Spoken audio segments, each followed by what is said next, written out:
शरद कारखान्याच्या वतीनं AI कार्यशाळेचं आयोजन आमदार राजेंद्र पाटील यड्रावकर यांची माहिती।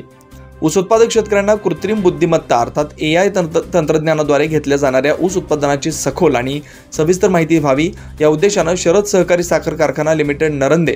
व शरद कृषी महाविद्यालय जैनापूर यांच्या संयुक्त विद्यमानं बुधवार दिनांक 16 एप्रिल रोजी सकाळी 11 वाजता जयसिंगपूर येथील सहकार महर्षी शामराव पाटील यड्रावकर नाट्यगृहात एक दिवसीय AI कार्यशाळेचं आयोजन केलं असल्याची माहिती शरद साखर कारखान्याचे चेअरमन माजी मंत्री आमदार डॉक्टर राजेंद्र पाटील यड्रावकर यांनी प्रसिद्धी पत्रकाद्वारे दिली। या कार्यशाळेत AI संबंधी सर्व सेन्सर व वेदर स्टेशन यांची प्रात्यक्षिकं दाखवण्याबरोबरच शेतकऱ्यांच्या शंका आणि तंत्रज्ञानाबाबतच्या प्रश्नांबाबत तज्ज्ञांकडून सविस्तर माहिती दिली जाणार आहे। बदलत्या वातावरणाचा परिणाम ऊस शेतीवर होतोय, त्यामुळे कमी क्षेत्रात जास्तीत जास्त उत्पादन घेणं शेतकऱ्यांना शक्य होणार आहे। यातून शेतकरी आणि कारखाना या दोन्ही घटकांना याचा लाभ होणार आहे असं सांगताना अलीकडच्या काळात कृत्रिम बुद्धिमत्ता म्हणजेच AI तंत्रज्ञानाद्वारे ऊस उत्पादन घेतलेल्या शेतकऱ्यांना या उत्पादन वाढीबाबत चांगले निष्कर्ष प्राप्त झाले असल्याने महाराष्ट्रातील ऊस उत्पादक शेतकरी या तंत्रज्ञानाकडे आकर्षित होत आहेत। त्यामुळे या तंत्रज्ञानाची सविस्तर माहिती घेण्यासाठी ऊस उत्पादक शेतकऱ्यांनी मोठ्या संख्येने उपस्थित राहावं असं आवाहन आमदार डॉक्टर राजेंद्र पाटील यड्रावकर यांनी केलं। या कार्यशाळेत बारामती कृषी विज्ञान केंद्राचे मृदाशास्त्र विषयतज्ञ